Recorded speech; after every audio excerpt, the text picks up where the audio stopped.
नमस्कार जी, मैं आपका अपना कुलदीप अवस्थी। आप देख रहे हैं बेजोड़ रत्न चैनल। आज फिर एक कहानी लेकर आया हूं और इस कहानी का शीर्षक है कांग्रेस पार्टी का पतन और नेतृत्व की कमजोरियां। कभी भारत की सबसे शक्तिशाली और व्यापक जनाधार वाली राजनीतिक पार्टी रही भारतीय राष्ट्रीय कांग्रेस, आज अस्तित्व की लड़ाई लड़ने के लिए मजबूर है। आजादी में अहम भूमिका रही, देश को संविधान दिया, लोकतंत्र और संस्थानों की नींव रखी। वही पार्टी अब राष्ट्रीय राजनीति के हाशिए तक पहुंच चुकी है। हम जानने की कोशिश कर लेते हैं कि कांग्रेस पार्टी का पतन क्यों शुरू हुआ और उसके नेतृत्व में क्या क्या कमियां सामने आईं, जिसने उसे यहां तक लाकर खड़ा कर दिया। कहां तक? हाशिए पर। कांग्रेस पार्टी की स्थापना 1885 में हुई और यह आजादी की लड़ाई की मुख्य धुरी भी बनी। 1947 के बाद लगभग 3 दशकों तक यह पार्टी भारतीय राजनीति पर एक छत्र राज करती रही। नेहरू, इंदिरा गांधी, राजीव गांधी जैसे नेताओं ने कांग्रेस को एक राष्ट्रीय विचारधारा के रूप में पेश किया, लेकिन 1989 के बाद धीरे धीरे कांग्रेस का पतन शुरू हो गया। 1990 के दशक से मंडल कमंडल राजनीति का उदय हुआ था, याद है?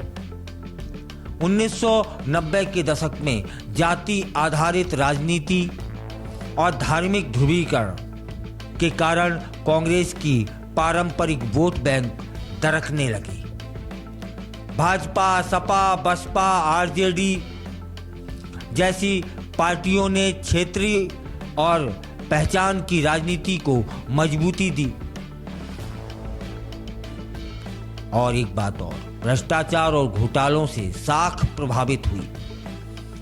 जैसे बोफोर्स कांड 1980 से कांग्रेस की जो साख थी, जो छवि थी, उसको गहरी चोट पहुंची। बाद में यूपीए सरकार के दौरान 2G, CWG, कोलगेट जैसे घोटालों ने पार्टी की साख और गिरा दी।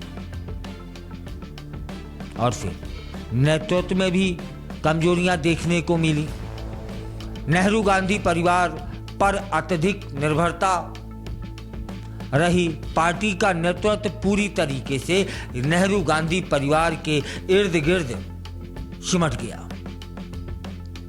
काडर और स्थानीय नेतृत्व का विकास नहीं हुआ, जिससे जमीनी जुड़ाव कमजोर होता चला गया। राहुल गांधी को बार बार सामने लाया गया, लेकिन वे चुनावी रणनीति, निरंतरता और जनसंवाद में कमजोर साबित हुए।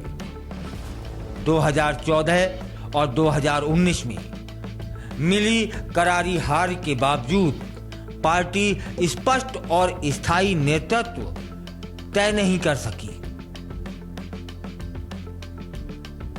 और कांग्रेस का संगठन जमीनी स्तर पर लगातार कमजोर होता रहा।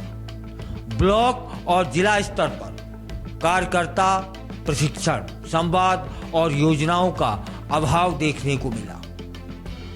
भाजपा जैसे पार्टी संगठन से कांग्रेस प्रतिस्पर्धा नहीं कर सकी।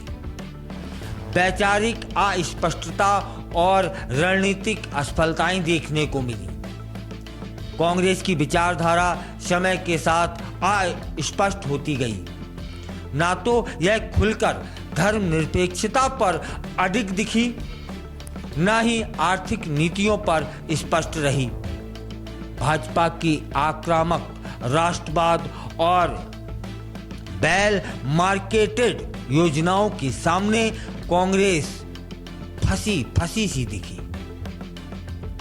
युवा नेतृत्व और क्षेत्रीय नेताओं की उपेक्षा, जिन नेताओं ने अपने राज्यों में अच्छा प्रदर्शन किया, जैसे अशोक गहलोत, भूपेश बघेल, मल्लिकार्जुन खड़गे, ज्योतिरादित्य सिंधिया,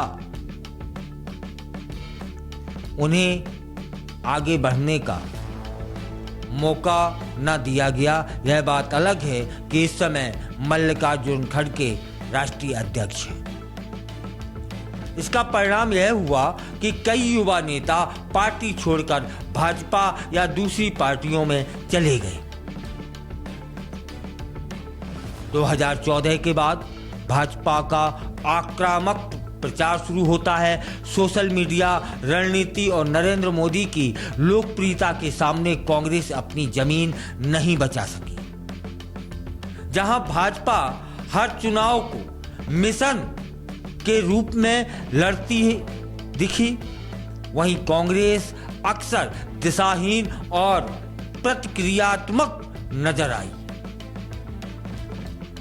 आलाकमान संस्कृति और संवादहीनता कांग्रेस में निर्णय लेने की प्रक्रिया बहुत केंद्रीयकृत रही।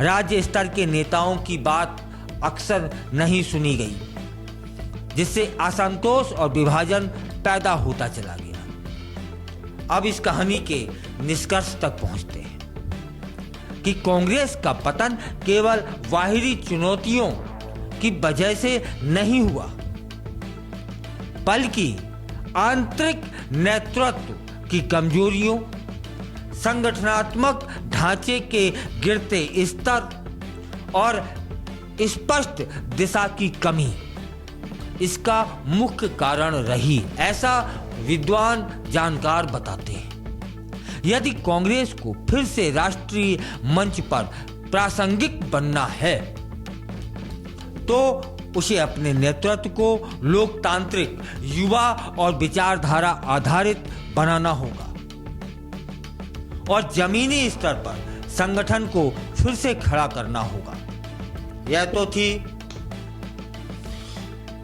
कांग्रेस की गिरती पहचान की कहानी।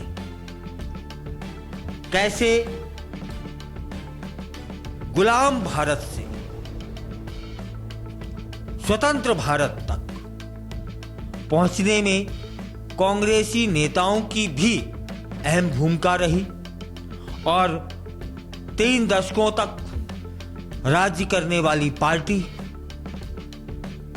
आज किस स्थिति पर है, यह हमसे आपसे छुपा नहीं है। चलिए इसी तरह की अन्य कहानियों